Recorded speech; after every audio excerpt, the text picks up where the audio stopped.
calendar is still furrow. Still calling yourself visible and you're just the best kept secret. Turns out I was right there with you, my friend. Wasn't getting seen, was just the best kept secret. Wasn't getting heard, definitely, kind of getting paid. But here, the magic, my friend. It's a collaboration between Colleen Stubbs and Nicole Borghi. The Voice Lab on the school platform shows you how to use podcast spotlights, summit stages, and simplified, yeah, that's right, simple outreach systems so your visibility actually works. Get seen, get heard, join the free Voice Lab on the school platform, and you're going to get it all. Because if you're working this hard, someone else should know about it. Scan the QR code today.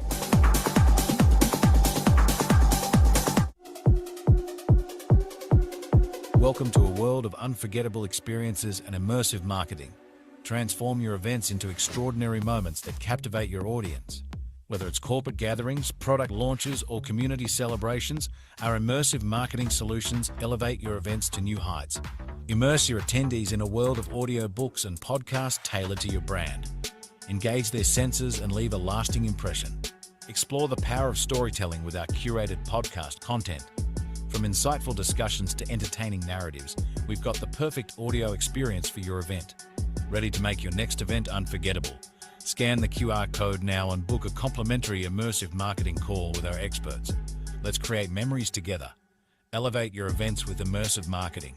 Scan the code and let the magic begin.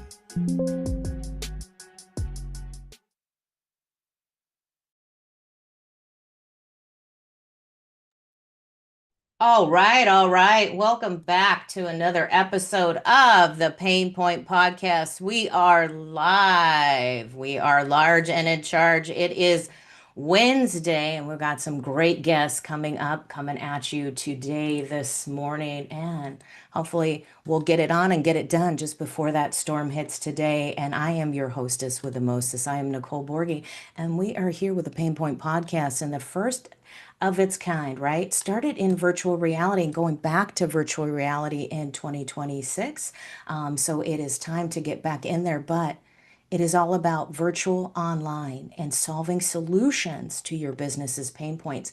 We're going to bring a little bit of insights, a little bit of infotainment, and then we're going to dive into those online solutions. It's for entrepreneurs reporting the latest snippets, providing insightful, absolutely insightful commentary. You know, it's me. Have you met me? All right. If you are a fan of the show, you know, I got a bit of that touch of a sense of humor. That's right. I'm going to stick with it. It's my disease and I love it. And, you know, whether we're giving some lessons or sharing some of these stories, and they are great, we're going to talk about what happens behind the scenes. You know, those conversations that you have just behind the scenes, maybe at the water cooler, however, you're stepping out of your cubicle, you're talking to people. Hey, I wish I knew this about my business. I wish people would listen to this. You know, in those when you're giving those elevator pitches, or you're giving a pitch somewhere on a podcast, a show, or in a networking, sometimes even in a summit, and you have a quick second or two, that's not what people really get about you. It's only a controlled, clear, concise message so people can tune in and turn on to you, right? Get a little bit of that juicy vibe going with you. But what we really want to do is we want to get down to the nitty-gritty sometimes of the truth of what's really going on, those answers to solutions people don't talk about. You can copy and paste anywhere. That doesn't make you the unique butterfly. In the day and age of AI, look, I love digital, guys.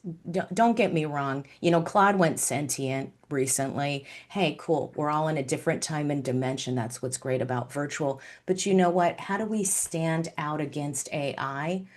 What we do is we really bring it, and we have those stories. So this is a great way. If you don't know me, I'm Nicole Borghi. I'm an event to scale visibility leader, and I show entrepreneurs absolutely how to leverage virtual events as a marketing machine. This is the marketing engine that we have, is the social media platform. So we were given the gifts of these mics, and we can tell the big corporate America to go take a hike. Well, If you haven't, it's 2026 and they are telling you to take a hike. But what do? I do done for you and done with you virtual events. And I want you to share that message. Get the message that you deserve out. And the best way for you to do that is through a speech, through a presentation, through a podcast, and absolutely absolutely. Just grabbing the mic and getting on because it's the content that you want to create. And today I've got two lovely people here, absolutely ready to share all about their business. So it is Portia and Parshell that I have here today. Welcome, welcome. How are you? Glad to see you here. Hi, glad to be here. Ah, fantastic. All right. So go ahead and tell the audience what it is you're doing because you've got this exciting adventure coming up that you're launching, and some of it's virtual. And I think if I understand correctly, you do live events as well. So you really reach out to the community and you're going through a change and a transformation, and you're going to take people with you. What does that look like? Go ahead and share with our audience what you're doing and how you're doing it, and we'll get into some Q&A. Well, fantastic. Parshall, you want to introduce yourself first?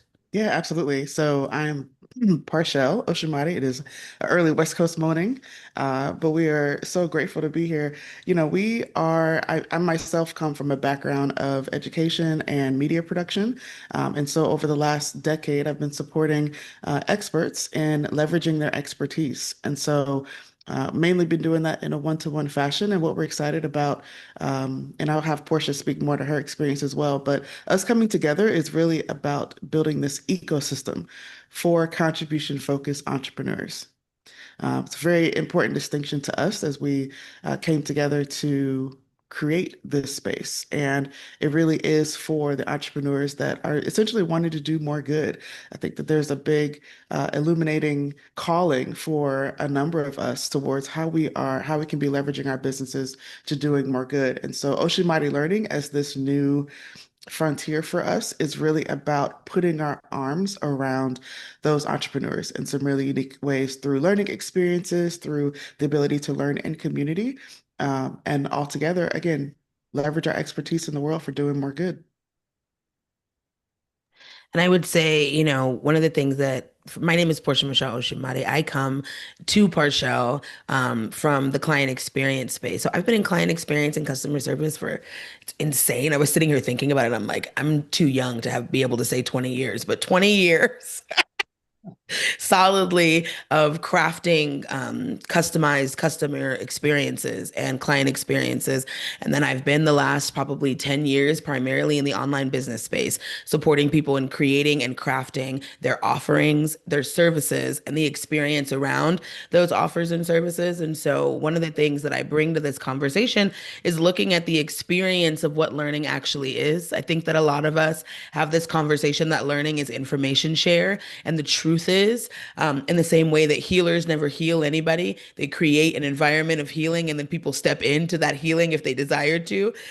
We don't teach really anyone. We create an environment for learning that activates learning inside of people to teach themselves, truly, especially adults at this point. So a lot of what we do at Oshimari Learning is about this idea of new learning experiences for adult learners, primarily entrepreneurs and folks who are leaving the corporate space that are thinking about their first entrepreneurial experience. Those are a lot of the people that we speak to, Nicole. So I feel like we're in good company, but those folks are busy. So we're creating these experiences that are targeted toward a busy, active life. You know, the world that we're living in, it's doing a whole lot of things. We don't have a ton of time to do a whole lot, but we have a lot for a lot of us as business owners to learn, particularly if we're wanting to aim our businesses in a direction where we're doing the kind of good that creates the kind of world that we want to live in with our businesses. There are some things we got to relearn and unlearn as a part of that, but we're creating experiences to do it in a way that you enjoy,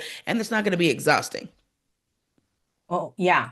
That I love. Let's not exhaust it because if you're working hard, then you're too exhausted to play hard. You're too exhausted to have fun, Yeah. and you're too exhausted to enjoy that money and that lifestyle. And then, when you're broke and hey, I've been impoverished, I've lived on the streets, and I've been crazy, having fun, partied, and living low key, and then realizing, you kind of I heard that a lot. When you have broke people problems and there's rich people problems, but you think that these rich people don't enjoy or can't enjoy life, or they have issues too. But where's that merry mix? And I think with what you're doing for high level entrepreneurs, high level achievers, and going into that, it's really enjoying the mix and then being able with your money as you achieve it. And we were just talking kind of backstage a little bit about this,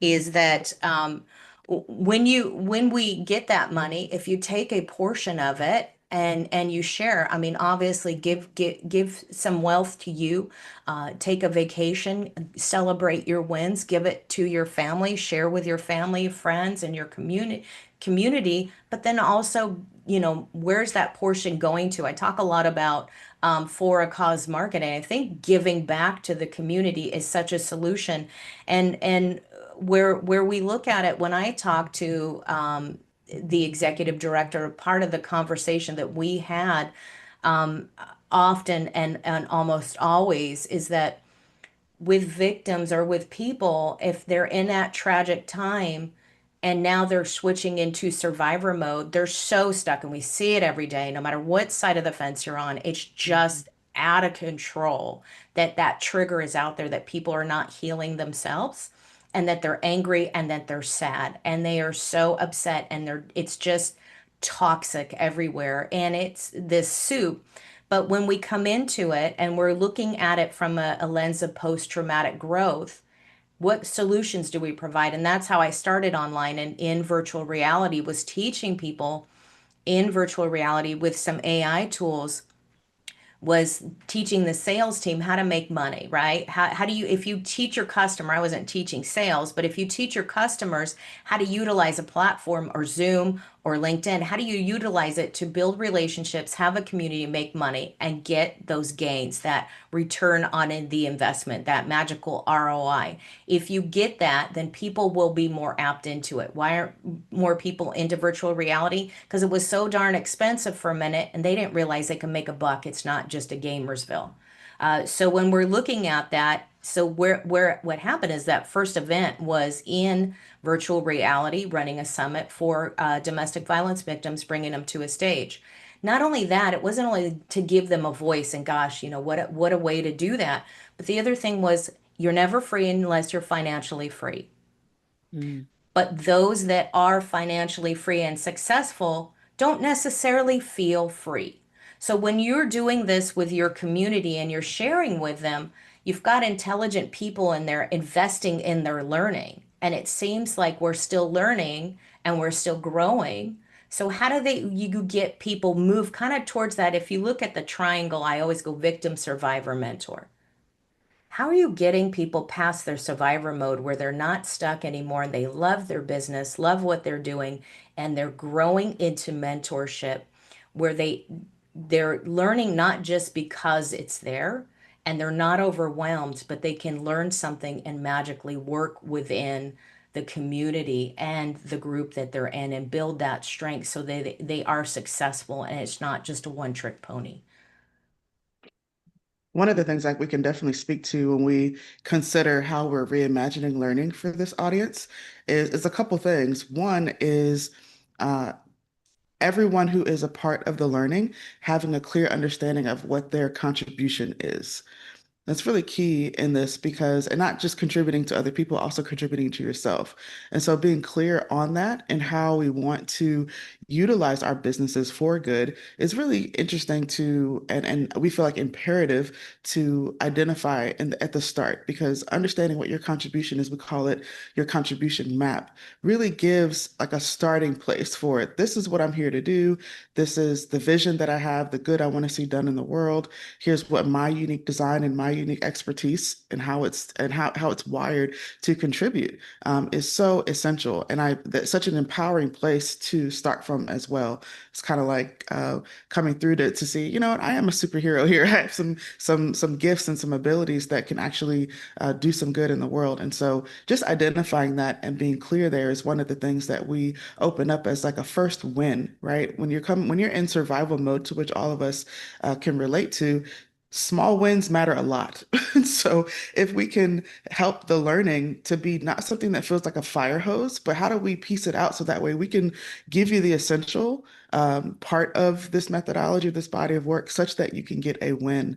And right, how do we make that happen for them? So that's one thing I would say as it relates to approaching learning for this audience. The other is really around the method and the delivery and the format, I should say, through which people are experiencing the learning. In other words, sitting down in front and watching another screen is not conducive. Right? I think that reports are showing even now that over 70% of entrepreneurs are neurodiverse, right, in whatever capacity that looks like. And we've all been affected by that. And so we find also that it's really important for the learning to meet the learner where they are. We all have busy lives. We're all doing other things outside of just being in front of a computer. And so one of the modalities that is really strong that we've been leaning into, for example, is audio learning. Audio is a way to actually meet people where they are. They can be in the car, at the gym, walking the dog, right? But be in a place where their body is moving, right? And we can meet them where they are with the modality specifically of the learning and making that very experiential. Yeah. Yeah. Yeah. Did you want to add to that, Portia? Something I would also add to that, and I think that just to kind of give some practical application in regards to, because, we are people who create learning experiences, but we also teach people to create learning experiences. One of the things to what Parshell said is also thinking through when people are coming out of survival mode, which a lot of folks tend to be, making sure that whatever you start that first win on is actually centered on the experience they're having, not the experience that they may have in the future, but the reality that they're currently in right now. One of the things that we do with our circular learning model is that we make an opportunity for people to learn from these audio asynchronous opportunities that we create, right? We'll give you your training in something audio that you can play. When you're with us in front of us live, right? Everyone's learning from each other. We have something to teach, but then we also make a point that they can see one another inside of the learning experience, which I find often is one of the things that people under leverage when they're teaching in group. When you bring together people from a variety of different industries and you hear what other things are happening in other sides of the industry, that's a drastically under leveraged tool when you're training folks. A lot of times people will get on a call and they spend most of the time talking. Mm. You really want to give the opportunity for the people who are participating in the learning to hear from each other, because you never know if the gold is going to fall out of your mouth or someone else's. I think that's the other big piece about adult learning and crafting adult learning experiences is realizing that everybody in the room is a mentor and an expert, as well as every single person in the room is a student and a participant. So, so true. It's almost like our little 14-year-old girl comes out. It's like, oh, I got a mic and I got something to say, right? You get excited and you're like, whoa, here we go, explosive. But we have some comments here on LinkedIn. So good morning, good morning. Colleen Stubbs says, contribution focused, not something you hear every day. Absolutely, definitely an aligned calling. Absolutely, such you got to have that aligned audience. And she loves that creating a learning environment is so helpful in growing your business. It's like a step away from crazy, busyness, yep, of the world into clarity where you can actually focus, learn, and grow. And Natalia says, yep, that's right. There are things we have to learn and unlearn. I think we're in a learning. We're so overwhelmed. I don't know about you, but I think that that's what I'm hearing too is like everybody is become this keyboard warrior in the comments. Mm. But, and I think that's up to us to adult and to bring the action as good mentors to say, wait a second. Let's put that aside and let's come together and truly come together and meet where you're at and work this thing out and actually talk. Because if people are there, and I bet you see it in person, people are just a little bit different in person, Yeah. and you can kind of read that energy better.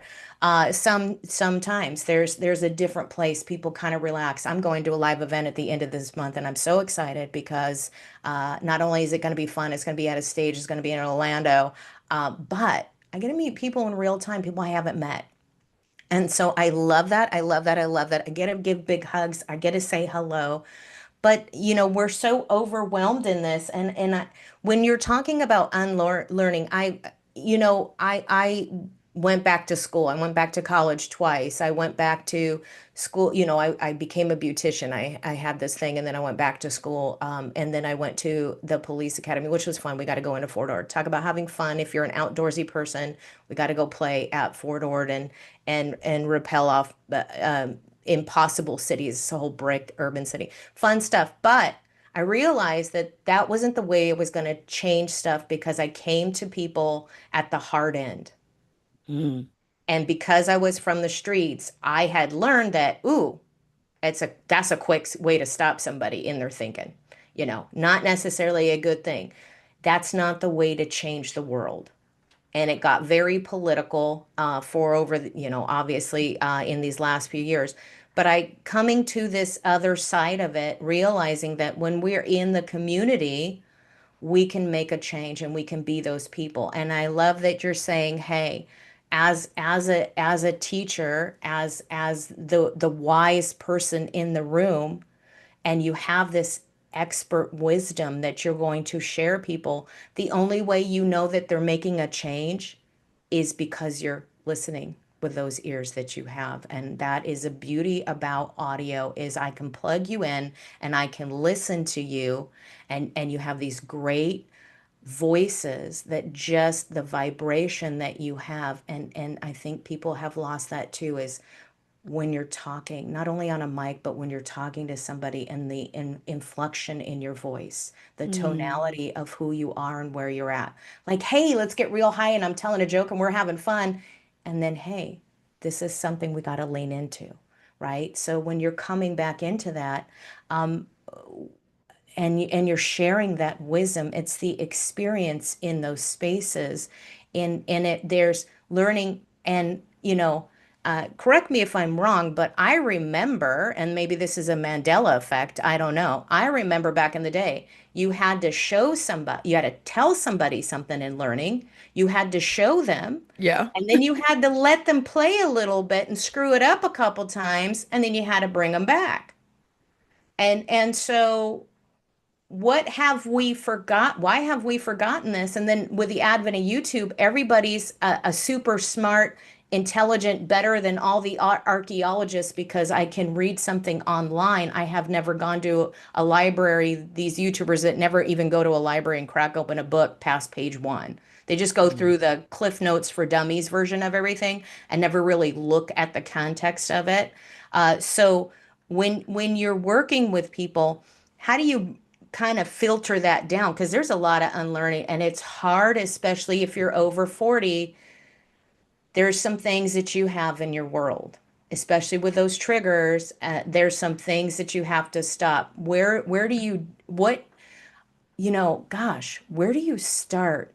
And where do you get past and say, hey, this is time that we're really going to make that swift change? Because you don't want to be delicate with it at this age. People don't have time, right? Yeah. Well, I mean, to be honest, I can start with this, Parshell, and then I'd love to hear your thoughts on this. I think a lot of the people that we sit in with, a good portion of where we start is unlearning before we start learning. Because I think that, like, again, I can sit you in front of a YouTube video and put a bunch of information in front of your face. A lot of what we're doing is practical and on the ground. So it's like, okay, what have you learned about business that's not actually serving you? Oh, you've, been told that you have to have an oppressive business model and scarcity marketing is the only way that you're going to get people to say yes to things. Well, why don't we look at what communities really matter to you? And I think that for us, in a lot of our work and our learning, we start in the heart. And when folks can drop into that heart and to Parshell's point, really get centered on the contribution and the communities that matter, then they get excited about the idea of how their business can kind of point towards that community. Then now we've got soil that then someone is coming to us wanting more information, right? It's that difference between information share and activating learning, right? And it's also really consent based, right? We come in from a place of what do you want, what can we unlearn together?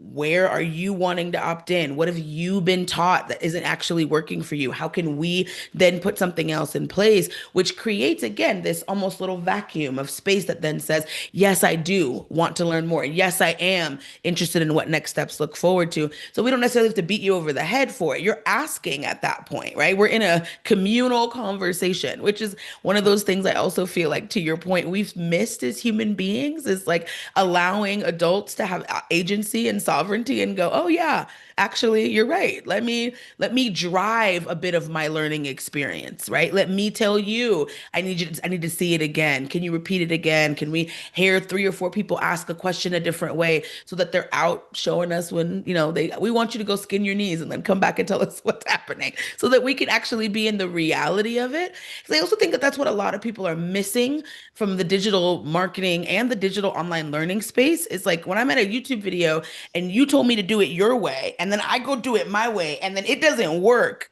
I don't have anybody to come and say, well, help me make a different decision. I think that is also the difference between learning and cohort that I'm just really excited that folks are coming back to. Because we are teaching in cohort, but we are surely not the only ones. Yeah, yeah, 100%. And I think, Portia, what you're also leaning into is the Five Eyes conversation. So when we look at learning as well for our learning experiences and for the learning that we support others in creating, we have this framework called Five Eyes that essentially breaks down the learning journey that everyone goes on, from not knowing who you are to being licensed in your work and you're innovating on top of it. And I bring that to the conversation because it's really important to map again the journey of where someone is. If someone's at an introduction phase, which is like the first phase of the learning journey, they don't need the whole methodology. Like they don't need, and oftentimes we're trying to give too much too soon and not really, as Portia mentioned, like being in tune with where they actually are and really breaking down what actually needs to shift from them being introduced to the next stage is actually initiation. So all of those things matter. We have to also pinpoint and understand where our audiences are and what learning experience we're creating matches where they are, because we cannot assume that they're just going to be ready to jump in at implementation or ready to jump in at integration, right? We have to consider the full learning journey as well. And it helps us just again to pinpoint and make it even more tailored to the experience of where someone is. It's so meet them where they're at, and I love the conversation of adults. I mean, kids, yes, that's the next generation. Need to leave a legacy. We forgot that we're adults. And I mean, hey, if you're going to Las Vegas, I used to work there in the casinos, have some fun. I noticed over the years though, when I got into Las Vegas in 2003 and then left about 2020, so it went from having fun to everybody seemed like a non-player character. They were so robotic, and I'm like, "You're in Vegas, have fun, do whatever, whatever you want to do." Everybody's got a camera now, so just be, you're on camera, you're performing. Just know that whatever you're doing, if you're picking your nose or you're running around half dressed, whatever you're doing, it's gonna go home with you. You're not leaving it here. What happened in Vegas didn't stay there. You absolutely shared it, and all the problems that you did too. Whatever happened in the club went home with you too. So, woo. But that what there is no kind of place, not necessarily safe, but comfortable, because you don't want bumpers on everything. You want people to adult at this time where you can be comfortable in the room and not only be vulnerable, but just have a conversation, have a critical moment where you can not criticize people, but critical thinking has been lost, Mhm. right? That conversation, we may not agree on everything. That's okay. I don't want to. I want my own thoughts, whether they're my own thoughts for this 30 seconds or they're my own a different thought tomorrow. That's okay. It's the tradition of going back kind of to the mentor, the ritual, not the cult.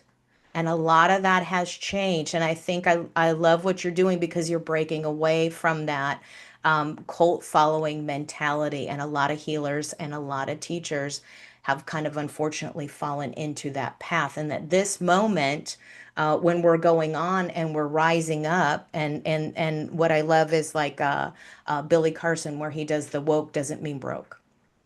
We want you to be healthy, happy. If we're going to own our ways into manifestation, we have to realize that there's actions behind it and be leaders and know that if we allow the abundance to come in, we should embrace it.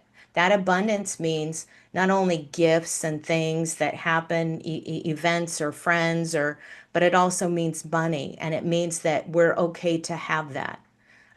So we're okay to have those conversations and say that we have to be adult with our money, with our mindset, and come into these thoughts. So I think you're going back to some sense of traditional learning with the advantageous points of AI, and there is tech there, right? We're not hating on it because it's supposed to make our lives easier, but we're so busy tech stacking and finding all these things that we're so busy on doing that. I just want to pause for a moment here. I'm looking back on LinkedIn and YouTube.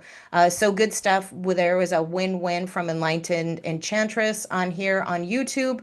And I just want to let people know that I have put this up, and it's also not only shared in the Voice Lab for the group, but you can now register. This is free. You can register to be a guest on a show and put your information on there. I drop the links on everywhere, on LinkedIn, on Voice Lab, and YouTube, Rumble. It's all there. You can register as a guest, and there's also a registration to find a guest. So if you have an event, you have a podcast, you have a place to share, you want guests, and that can be free or pay to play. It just depends on your business model, but I just do ask that you fully disclose that there's a fee and it's not a surprise tactic for people. But let's get into it. So in deeper into the conversation, I really like to get into that kind of what do you think in this conversation, or what conversations do you two have that you think that people need to really know? What's that truth that people need to know about business that you talk about that you feel that you've not really had the chance, or you're working that out in real time, that people should, hey, what's that secret that people are don't know, or maybe even a mistake that they're making that you're here to correct? Ooh, Parshall, you want to take this one, or you want me to take it? This is a soapbox I could die I was about to say this is your hill. Rather you speak on. to it. There. How much time do we have, Nicole? I You got time, go ahead. I could go for days, but I think if I had to start with one, I think the idea of being a contribution centered business, I think that people believe that the only ways that they can contribute is with their money or with their time. Like, I can either volunteer for a nonprofit, or I can go give a bunch of money to a nonprofit. And those are the only ways that, as a business owner, that I can contribute. I think that that is one of the biggest myths that folks, and I think it is a part of the secret pain that a lot of us are living with. A lot of us that really care about the world are living with this quiet secret pain that we don't talk about, where we're consuming everything that's crazy about the world, but we are unable to be in action in the things that actually would move the world forward, that matter to us. So there's this like quiet pain of witnessing and feeling like you can't contribute. Whereas I'm a big believer that in every single, particularly if you have a service oriented business, you are a coach, consultant, service provider, done with you, done for you. Even if you have a product business, where we forget that back in the day, businesses used to be known for how well they cared for the community. When we go back to like your great grandfather's business, and like, let's say he was a carpenter and he built a table that could last in the family for generations. It wasn't because he was like altruistic or a nonprofit. It was a good business strategy to care for the community for long periods of time. So that, and our great grandfather wasn't broke, right? He was booked out usually weeks in advance to make these tables, because everybody in the community wanted to come to him because of the quality that he gave, but also because of the care for the community. He said, okay, my community has a need. I go meet the need. I'm well taken care of. They're well taken care of. There's this like reality that we've been in that we forget that business can be that simple, where the last couple of years, all we've spent time doing is learning how to sell a business, not learning how to deliver something quality so that people want to have it over and over and over again. This desire for a cult following versus a desire for deep community care. That is one of the biggest myths and like the secrets that we've been talking a lot about is how do we unlock that with the person who's making a website and the graphic designer and the person who's consulting in corporate. Each one of those people have this ability to rededicate themselves to their community in a way that they feel is reciprocal and that feels more like alive. I am so tired of us leaving these big corporate places to then go be in a prison in a Zoom box. Like, enjoy it. You get to enjoy it. Part of us not enjoying it is that we're not actually centered in the thing that lights our soul on fire and does the good that our community is committed to doing. You can build a website for anybody. Go build a website for the people who make the world the kind of place you want to live in. You can work at any corporate office. Go work at a corporate office that does give money, time, or effort or energy or solves a problem that actually really matters to you so that your time on earth feels like yours and you're actually getting to put your arms around the things that really, really matter to you. That's if I had to think of like one main thing that I think that people in business right now are missing, it's that. It's that apatheticness when people sit in front of me and they tell me I can't stand my business. I started it because I loved it and now I can't really stand it. I can always come to the root of that. Either we're not doing something big enough or we didn't commit deeply enough and you're not enjoying it.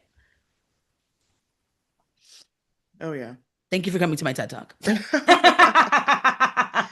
Well, that's so it. And I just want to say, Natalie says that she believes the labels are assigned to the human race, such as black and white, are unhelpful as we all are fundamentally human.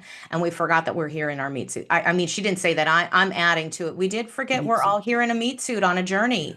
And if we are, we are. And, whatever we're looking at, there's such a division. I mean, if I was on the street or if I needed a team in the casino to back me up, we were a team. No matter what trash we talked at the table and or what trash I talked on the street, I thought I was WWE of the street, right? I was a trash talker and I had fun, but I wanted it to come back.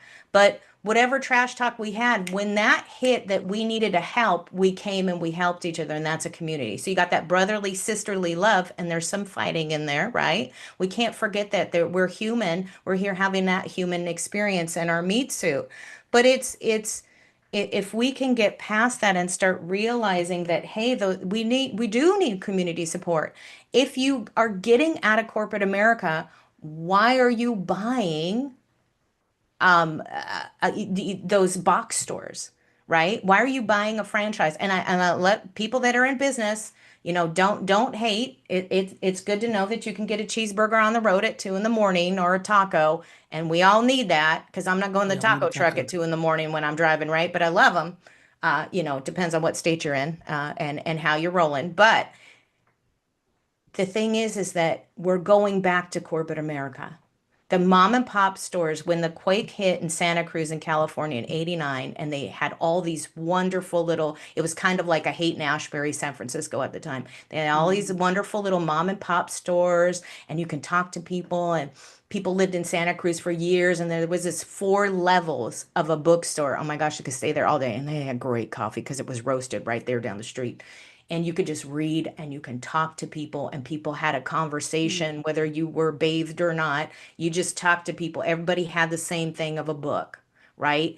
And the problem now is we can't have a conversation without throwing on the table the label of where we're going. Let's just have a conversation. And if we can get past that and put that back into the community. But what happened is once that quake hit, the kids got the money and they all put big box stores up. So many big box stores that we lost the skyline 2 streets over. You could Mm. not see the sunset, the sunrise. people didn't even want to, you had less traffic on the streets because there was less community. People didn't like the vibe there.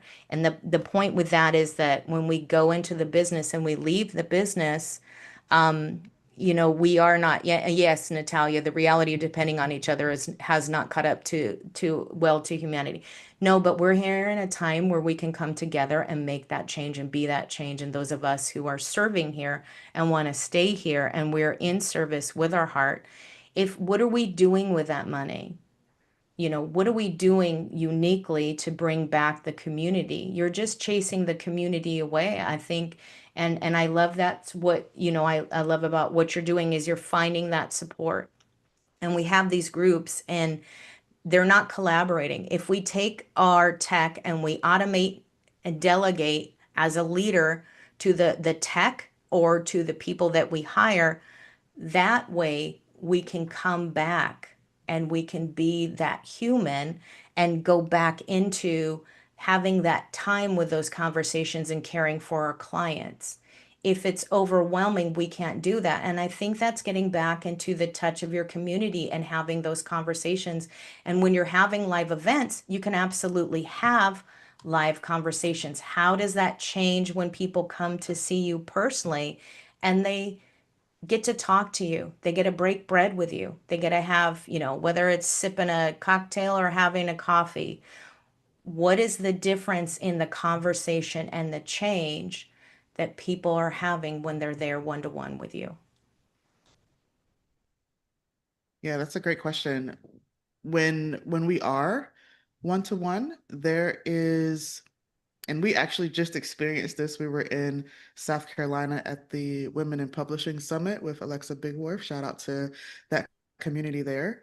There were a number of people that we had seen virtually and had conversations with, all the things. But when we actually got together in person, we got to meet with some folks one on one and meet with some clients as well. And it's just a given that when you can physically be in space with people, it really just opens up a lot more. And so typically when we are closer in community, for us in particular, we actually hosted Genius Games there, which is a learn through play group activation that we do that helps the group or the organization to identify what their unique genius is. And then we facilitate games that are curated for that group that they get to practice being in their genius and to see that reflected back to them in really powerful ways.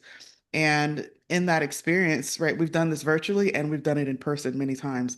And to have done it in person, right, just to break that down, we actually got to, and it feels like a given, but our physical bodies being and moving around, right, to move from one group to the next and to easily go and be in community with someone, to shake their hand, to actually physically just be in community, it just makes such a huge difference. I mean, there's just, you get to actually get to eat people, eat with people, and break bread with them, if that makes sense. And so there's just a more interesting intimacy that builds, of course, just being in person. And so that is one of our favorite modalities, is to be in person with communities. Um, and when we get to do that, it really opens up so much more. And it just points back to, again, the types of learning experiences that can be created. Our goal is to make our asynchronous, our virtual, to still have as much of that feeling as possible. So we intentionally make sure that those spaces have those experiences built in. But Portia, is there anything you wanted to add to that? I just laugh when you talk about like going from room to room. Like it's so funny to be in person. It's like I don't have to go into a breakout room. The breakout room is on the other side of the room. And when we when we do in persons, when we do Genius Games in person, we break people up into like four different groups. And so they're in different spots. We've got a playlist going. Like we can come by and make little comments. Like I love the digital space. It is my home and truly have spent the last 10 years of my life making digital spaces feel warmer and cozier for the people who are using them. However, there's nothing like in person. There's nothing like being able to feel someone live. There is just, and I know, I'm sure, Nicole, you're seeing this in your world as well. People are craving that more and more. And I think we forget sometimes that when you can go to the conference, go. When you can go to the event, go. Go to Orlando. Be on the stage. It's different. Right. I think that's great. And that it's a there, we can make it hybrid, Yeah. right? You can make it hybrid for the people that aren't there. They can get a little taste of it, right? And that's part of sometimes in the summits, where we have plot twists coming up, you guys. We still have a room for a few speakers. That is for authors, not only people who wrote a book, but people who are looking for or have publishing support that want to share, maybe illustrators, public relations, things like that. We're looking to share with authors how they can get on the stage and speak and make, grow their community and not just keep it in a small space, because you should be out there doing your book signing. If you're not, or you can't get out or you don't want to get out, you can at least kind of do a little book signing tour by getting on summits. And we also have the authority code, and that's where leaders influence, and leaders share how to influence small groups. And I think that's what you two do so well. But what comes to mind for me on what you're talking about is, I think when you're live and you have a certain mix of what you're doing, there's a credibility that you have to keep as the facilitator, as the coach, Mm. as a consultant, as a person doing the event or the coaching, that it keeps you credible, because people get to see what's there and who you are. And they're not paying for this $20,000 package and 18 months of doing nothing but talk therapy, which they could have gotten for $15 a month on their health insurance. And it's turned, I see a lot of coaches have turned into that, where they're doing talk therapy the same. You're treading in bad waters, one. And then the other thing is you don't necessarily know what that person has if you don't have that experience. And if you think you just read something or watched a YouTube video, that doesn't make you an expert. Um, but it does give you a sense of building the expertise if you keep that in mind with what you truly know. And you only have to be a few steps ahead of the person that you're teaching. But how has that helped keep you two credible, especially in the dynamic that you have working together and being together? And the intelligence here and the humor and the love that you're bringing here, how does that help? I mean, because that's what communities need. They need the credibility. They don't need a carpetbagger to come in and fly in, and nobody really knows anything about them, and then they leave trash behind, right? I'm going to be honest. We are blessed. I consider myself to be blessed.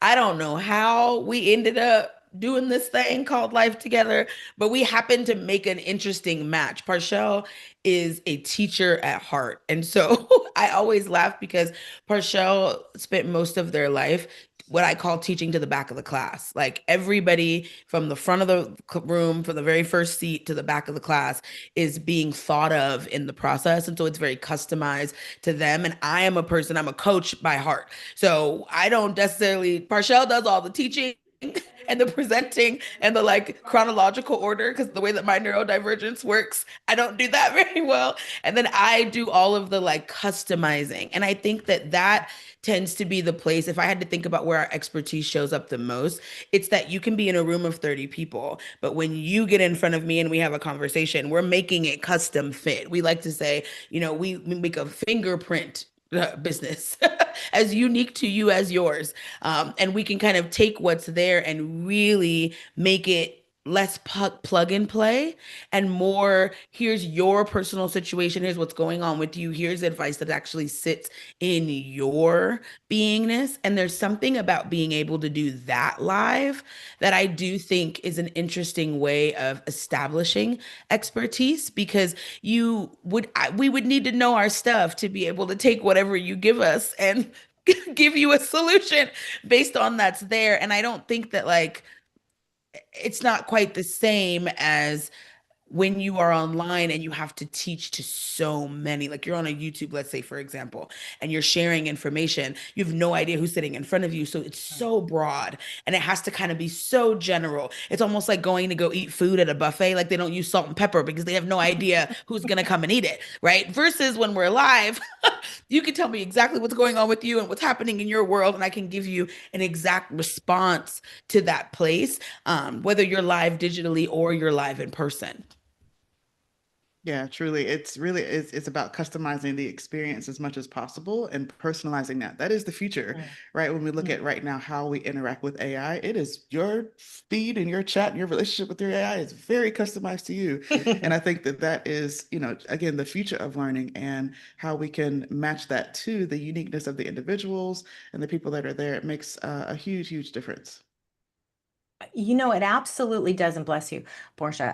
So it absolutely does make a difference, and the knowledge that you two have shines through. And when somebody decides, and I've had this happen, and I'm sure several of you out there listening have been part of this.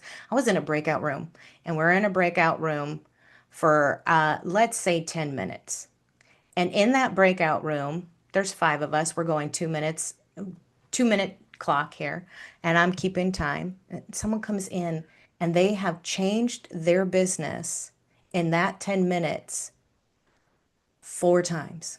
The model of their business, the clients they serve, because it was always everybody and anybody, and we were trying to guide them like, hey, it's my first time. Okay. So, who's a power partner for you? What's a group that works well for you? I mean, I have stages, so I love groups of speakers. I have stages. I love an audience that wants to learn and connect and that's aligned. And, that's my whole thing. These are people I look for. These are people I'm strong with that I can absolutely refer to. Or if I'm having an author summit like I am, I'm looking for groups of authors and groups of people that want to get on the stage and share their way cool story, do a spoken word, read about their chapter, talk about their journey, or maybe they have publishing support and a cool tool that they use. Those are groups that I'm looking for. And so we were trying to explain it to this person, and she changed her business model four times. And that first, that tells me that you can't commit because 10 minutes and you're already in a relationship with four different people.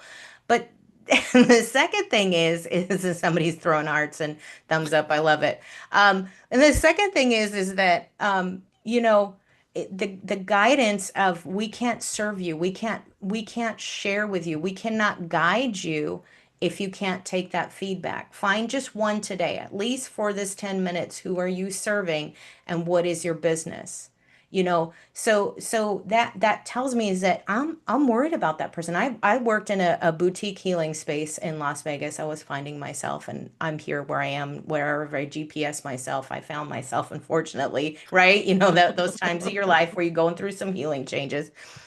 And I saw a lot of people, a lot of healers of all people, who brought a lot of toxic negativity to these people and were just doing more harm because they had not healed Mhm. and they were allowing everything to be in. And I think that if you're not in a good space, you are doing more damage. If you are not taking as a learned professional, as an experiencer, then you have to be able to say no and have boundaries.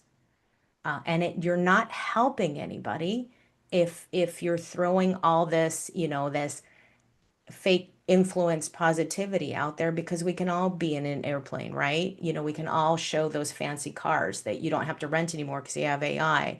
But keeping people real and coming into that and that knowledge that is power, absolutely, Natalia.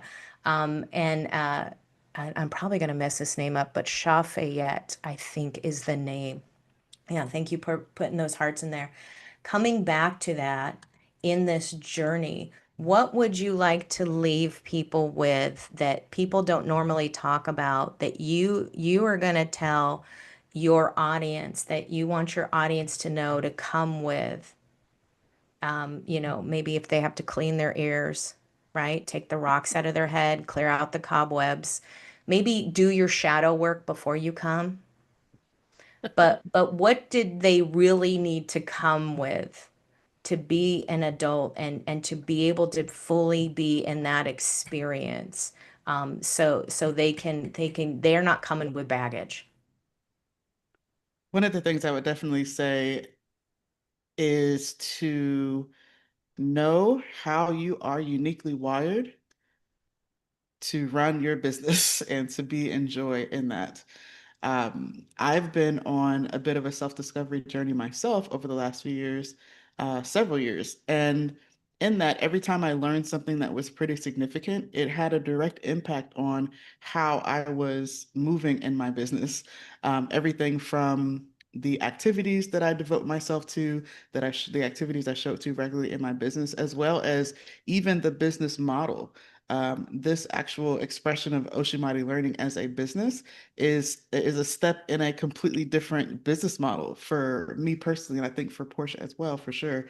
And what I mean by that is, for example, I learned some time ago through one of the modalities that we use that I'm a creative person. And I always knew that I was a creative, but there are certain distinctions that show up there as a creator. And I realized that, oh my God, like creators are really good at starting things, but not as great at finishing them all the time, right? We all have our strengths and weaknesses, but we're the ideas people.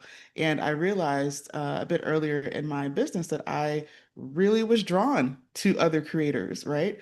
But always sat around and wondered, why can't we finish anything? Why is this still showing as incomplete? We need other genius to show up here. And so once I realized that, it really helped me to shift who was around me in my business and the kind of support that I called on, right? I can, the ideas part I got down for now, but I really need someone to help me with these systems and someone that can help me connect the dots. And so that has been very transformative just to know that about myself. And everyone has a unique flavor, right? And how they're meant and uniquely wired naturally to show up in their business. And that usually also points to what kind of business model are you in? And I usually liken that to like the model of a car, right? Your business model might be a Corvette, whereas mine is a school bus versus yours is a SUV, right? All of these have different ways that they're meant to move and different features that make getting on the road and the travel and journey of business more unique to you and the impact you want to see happen. So anyway, I say all these things to say that in particular, Ocean Mighty Learning, I've shifted from a more of a consultant. I mean, we're still consulting, but essentially more of a consultant focused agency model, right, of a business to more of an educator model. And so that has also been very distinctive. And just, again, there's joy that shows up in there for me because it's leaning more into my genius and how I show up as opposed to this thought that I have to do it all, right? And so we love that in the ways that we're showing up and the way that we're helping, we really are bringing people together, right? You cannot do everything on your own, and we need community, we need each other more than ever. And so it's important for you to know what your contribution is, right? And to be very clear in that and how you are choosing to do good in the world. And that will make it, there'll be less friction involved in being able to collaborate with others, especially if they know their contribution. You're like, oh, we're here to help the same community. All right, I handle a lot of system stuff. You might handle this, right? That sort of connection and connectivity is really essential and key right now. So my little spiel, as I said, is to just know yourself and be on that path of self-discovery and know that the uniqueness of how you are is also to be honored in your business and how you show up in your business. Because to do something or be someone that you are not is not the game. That's not the goal. Absolutely. Absolutely. So, Portia, any last takeaways? We're just about to wrap it up. I would say, um, to Parcel's point, get curious about how you're wired and get curious about how your business can shift to make it more fun, more joyful, more delicious. Because when you're having more of a good time, you're doing more of it. And if we point that business towards some good that we want to see in the world, then you're having a good time creating more good. And is that not what all of us as human beings came here to do in the first place? And that doesn't mean that you go hungry while you're doing it. It means No. that your belly's full and the bellies of your community are full. We can get back to a place to we can do both of those things again. 100%, 100%. And I want to thank everybody for watching, all those people commenting on YouTube, on LinkedIn, on Rumble. So glad you're here. You want to learn more about these fantastic people that are here today, these wonderful humans supporting community and not just grandstanding, standing on their soapbox and screaming it at the top of their lungs with a megaphone, but bringing the energy, bringing the experience and the wonderment and the love that they have. Thank you, Portia and Parshell GHL, and I want to let you guys know before we pop off and we go to the end and the close. Today at 12 p.m. Eastern Standard Time, we have Colleen Stubbs, who she's doing From Tech Chaos to Control. It is a live masterclass. It is about simplifying, automating, and delegate all that fun GHL stuff that you never wanted to know, but you need to know, right? So she's going to make your life a lot easier. Also, tomorrow at 12 o'clock, your hostess with the mostest, will be teaching a workshop about 5 steps to lead high impact events. Absolutely. How to turn those events into the 3 steps of plan, promote, and profit. And you're going to learn how to create your own blueprint of success for the stage and your audience strategy, and simplifying your tech with it and just getting to know that. We've got some wonderful things going on in the Voice Lab. And don't forget, register, be a guest, find a stage, right? Don't go ahead and register. If you have a stage and you want gloriously wonderful people to come on your stage and meet wonderful people like we had today, come on into the Voice Lab, and we're going to share the greatness with you. And it is, just to start right now, there is a free trial of 7 days. It's $11 a month, and we're bringing more to the community.